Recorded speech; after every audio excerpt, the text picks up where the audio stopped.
انسان خودکشی کیوں کرتا ہے؟ جب انسان اللہ کو پہچاننے میں ناکام ہو جاتا ہے تب وہ ایسا لازوال تباہی والا قدم اٹھاتا ہے۔ جب انسان یہ سمجھ لیتا ہے کہ ہر دروازہ اس کے لیے بند ہو چکا ہے، اب زندہ رہنے کی کوئی وجہ باقی نہیں رہی، تب وہ مکمل مایوس ہو کر خودکشی کر لیتا ہے۔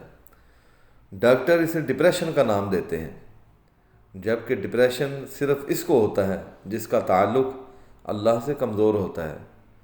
جس شخص کا تعلق اپنے خالق سے مضبوط ہوتا ہے وہ کبھی اللہ کی رحمت سے مایوس ہوتا ہی نہیں، وہ کبھی ڈپریشن کا شکار نہیں ہوتا۔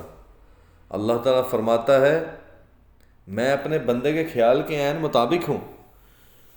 ڈپریس تو وہ ہوتا ہے جس کا تعلق اللہ سے کمزور ہو، اور جس کا تعلق مضبوط ہوتا ہے وہ کسی بھی حالت میں اللہ سے مایوس نہیں ہوتا اور صبر کا دامن تھامے رکھتا ہے۔